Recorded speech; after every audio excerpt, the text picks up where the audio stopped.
agak susah barangkali untuk dipahami hadirin. Istimewa Pakistan, saya sudah pernah ceritakan juga dahulu di sini. Tadi malam saya hampir 1 malam nggak tidur. Bukan karena pusing dengar dentuman, nggak, ingin saingan saja. Dan juga karena ada SMS banyak dari kawan-kawan. Ustadz, ini gimana nih tablik nih, nggak bicara solidaritas Muslim, teman-teman kita di Gaza dibom, sementara kita jauh lagi itu saja, talim saja. Hah? Apa nggak ada solusi lain? Kita harus bawa bendera tablik. Kita harus demo di Monas sana dan sebagainya. Dari daerah banyak datang. Maka hadirin Allah Subhanahu wa taala, kita harus paham, Pak. Istimewa di Pakistan beberapa tahun yang lalu. Hadir satu orang pemain kriket. Tahu main kriket nih, Pak? Di Indonesia jarang memang. Di negara-negara Commonwealth, Pakistan, India, Malaysia yang dibawa jajahan Inggris, ini memang pertandingan kriket itu memang mereka gandrungi, apalagi di Pakistan lebih daripada bola kaki. Maka pemain kriket terkenal di Pakistan namanya Imran Khan. Terkenal dia nih, di samping dia memang jago dalam main. Dan saya yakin kalau sepatu yang dilempar oleh orang Irak kepada Jus Bus itu dipegang Imran Khan, kena kepala Jus Bus itu. Cuman karena yang megang sepatunya itu orang Arab, nggak pernah main kriket, yang ngelempar emosi, jadi nggak kena.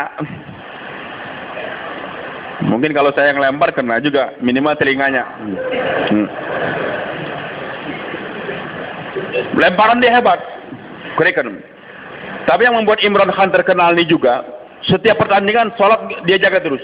Bahkan di lapangan dia berani mengumandangkan azan, anak buahnya sholat semua. Nah, dan yang lebih lagi, kekayaan dia tuh separuh lebih untuk bangun yatim piatu, untuk bangun pondokan yatim piatu, pesantren dan sebagainya. Masjid-masjid dia bangun dari uang dia pertandingan tadi. Suatu saat hadir dalam pertemuan, jumpa dengan Maulana Sa'ad Damat Barakatuh. Maka kata Maulana Sa'ad, wahai Imran, kamu sekarang keluar di jalan Allah. Berawal daripada 3 hari kan, nanti 40 hari, 4 bulan sebagainya. Maka Imran Khan katakan, Maulana saya sibuk, nggak bisa, apalagi sekarang jadi pelatih lagi. Tapi alhamdulillah saya sudah membantu Islam banyak. Saya sudah banyak membantu Islam. Saya sudah bikin masjid, bikin pesantren.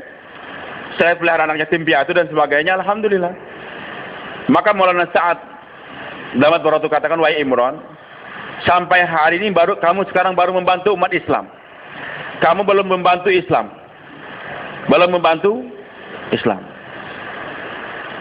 Bisa dipaham teman-teman? Belum paham gitu.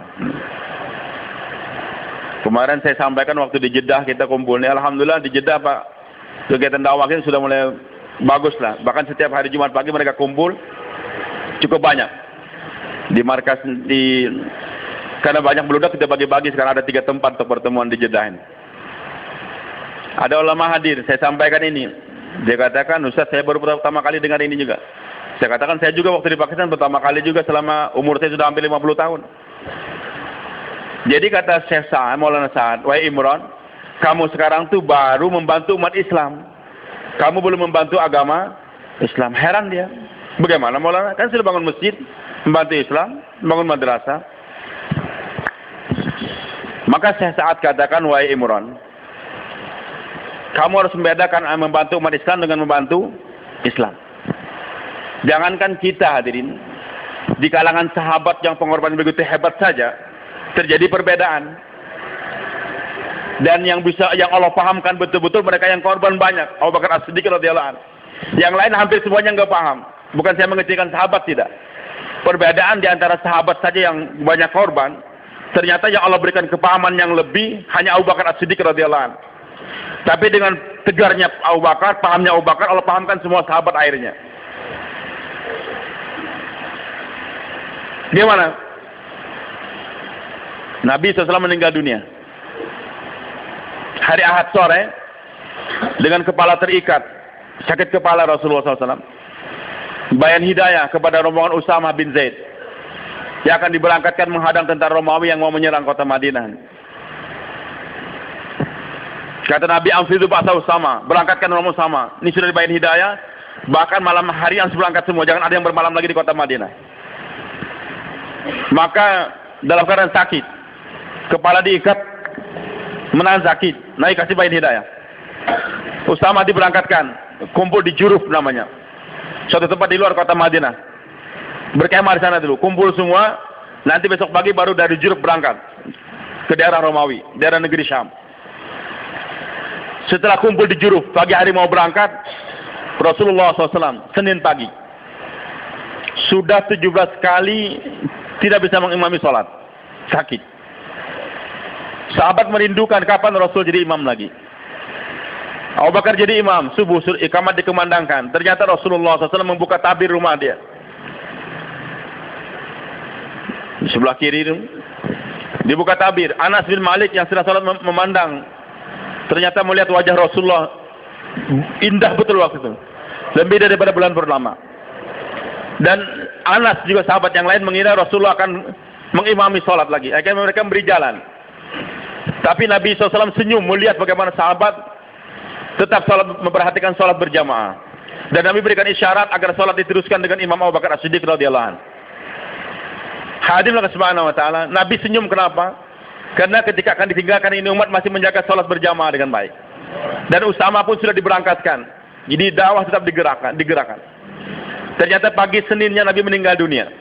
Nabi meninggal.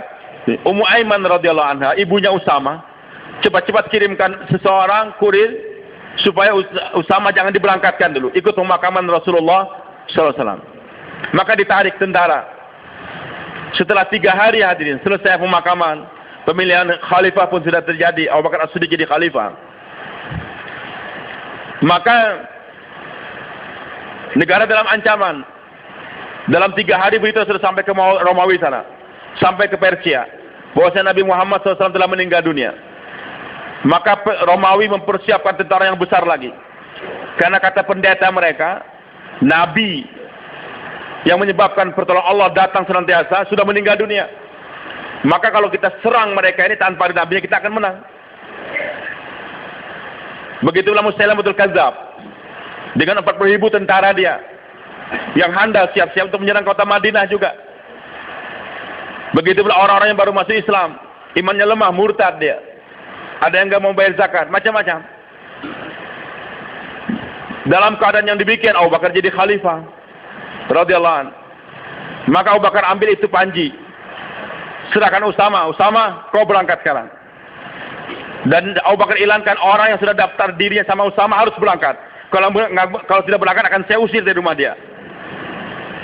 Kemudian kamu wahai Khalid bin Walid, Wahsy, bentuk rombongan serang itu Musailamatul Kadzdzab. Kamu wahai Umar bersama dengan sisa sahabat keliling sekitar kota Madinah ini.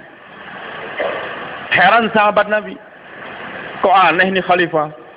Madinah terancam, sementara tentara diberangkatkan semuanya. Maka mereka pun bicara, dan pimpinannya Umar bin Khattab radhiyallahu anhu. Dia kata, wahai khalifah, apa enggak salah nih? Ini Usama diberangkatkan, Khalid diberangkatkan, nanti Umar pun berangkat. Musuh akan nyerang. Nanti mereka akan, karena Madinah kosong, istri-istri Rasul akan dibunuh, anak kita akan dibunuh semua. Bahkan malamnya akan dimakan serigala semua bangkai-bangkai tersebut. Jangan diberangkatkan dulu tentara, kita pertahankan dulu kota Madinah. Abu Bakar katakan tidak. Saya tidak akan merubah keputusan yang telah dibuat oleh Rasulullah SAW. Usama harus berangkat. Saya tidak akan merubah. Begitu pula ini Musailamatul Kadzdzab mengaku Nabi, harus dibunuh. Ini perintah Rasulullah, harus diberangkatkan Khalid bin Walid. Begitulah yang tinggal mau bayar zakat, walaupun mereka masih sholat. Agama enggak pernah membedakan antara, Rasul tidak membedakan antara sholat dengan zakat. Dua-duanya harus dikerjakan. Wa aqimus sholat wa atuz zakat. Hadirin subhanahu wa ta'ala, Umar masih minta supaya jangan diberangkatkan. Di sini bedanya, Pak. Sahabat semua radhiyallahu anhum memikirkan keselamatan orang Islam, keselamatan istri-istri Rasulullah SAW, keselamatan anak-anak mereka. Abu Bakar tidak. Yang dipikirkan oleh Abu Bakar adalah keselamatan Islam. Itu Islam, perintah Rasulullah. Amfizu atau Usama harus diberangkatkan. Ini Islam. Begitulah zakat harus dibayar. Islam nih, rukun Islam harus dijaga. Yang murtad-murtad harus kembalikan kepada Islam. Kalau harus dipancung mereka. Ini Islam. Jadi hadirin, para sahabat memikirkan keselamatan umat Islam. Dan para sahabat yakin kalau umat Islam sudah selamat, nanti Islamnya mudah disebarkan. Abu Bakar tidak. Islamnya dijaga. Kalau sudah Islam terjaga, umat Islam pasti akan terjaga. Dan umat Islam boleh dikorbankan untuk agama, tapi agama nggak boleh dikorbankan untuk umat Islam. Bisa kita paham hadirin? Umat Islam boleh dikorbankan untuk agama, tapi agama tidak boleh dikorbankan untuk umat Islam. Umat Islam terbunuh semuanya mati untuk agama, bagus. Umat Islam hidup semuanya dengan penuh kenikmatan, dapat istana semua, tapi Islam dikorbankan, nggak bisa. Saya tidak mau hidup dengan mengorbankan Islam, tidak. Tapi saya siap mati untuk Islam. Biarkan badan saya dikoyak-koyak, dicincang, tapi Islam hidup. Jangan sampai umat Islam hidup tenang, ekonominya beres, anak mereka terpelihara jadi dokter, insinyur, profesor semua, sementara Islam dikorbankan, tidak bisa.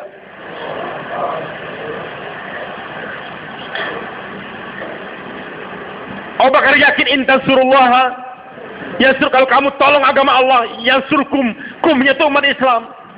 Kamu umat Islam itu akan terpelihara kalau kamu pelihara agama. Bukan agama terpelihara karena ada kamu, tidak. Maka hadirin Allah Subhanahu wa taala, lihat Umar masih kayaknya tegar dengan pendirian supaya tentara jangan berangkat. Maka untuk menguatkan pendapatnya, dia gampar itu Umar bin Khattab radhiyallahu anhu, dipukul. Cuman kadang-kadang kartun harus dipukul Pak, sekali-kali Pak. Enggak cukup dengan nasihat-nasihat saja. Tapi yang mukul harus ikhlas. Bagaimana yang mukul harus ikhlas? Saya belajar di Rewin di Pakistan tuh. Kami belajar. Satu orang teman kami dipukul. Maka dia ke belakang. Saya pun ke belakang waktu itu. Selesai keluar daripada WC, dia bilang, nangis dia. Lutfi tolong melihatkan belakang saya ini ada apa. Pedih saya. Darah semua. Dipukul berdarah. Dia bersihkan. Masuk lagi sekolah. Maka guru saya tadi, yang mukul dia, lebih muda dari saya dia. Dia kumpulkan santri semua. Dia katakan, saya tadi nggak mukul kamu sebenarnya. Saya mukul iblis. Iblis yang nyuruh kamu tidur terus. Tapi sekarang saya ini hilangkan. Siapa santri saya nggak mau dipukul, catat namanya. Saya nggak akan pukul dia lagi. Apapun yang terjadi, saya nggak pukul. Dan siapa santri saya yang siap dipukul. Ternyata aneh. Semua santri catat siap dipukul semua. Saya heran apa yang terjadi. Ternyata saya lihat keikhlasan ini guru. Dia mukul itu bukan karena emosi, tidak. Tapi untuk memperbaiki. Ilustrasi, Pak, gambaran nih. Anda sekarang sedang tidur di rumah. Anak ribut. Ribut mereka sehingga tidur kita terganggu. Kita marah itu anak, bahkan kita pukul itu anak. Pukulannya sama hadirin. Tapi akibat pukulan Anda, apakah anak akan jadi baik atau tidak, bergantung pada niat Anda. Kalau kita pukul anak karena kita ingin tidur enak, ini anak kurang ajar ganggu saya tidur, kita pukul dia lari, tidur kita enak, maka itu anak nggak akan jadi orang baik dengan pukulan Anda hadirin. Tapi kalau kita pukul dia, kita marahin dia, bukan karena supaya saya enak tidur, tidak. Supaya ini anak menjadi anak yang beradab. Nanti di tempat pamannya, tempat orang lain, jangan mengganggu orang lain. Niat kita agar dia jadi orang baik. Insya Allah dengan marahnya Anda, dia akan dijadikan anak yang baik oleh Allah.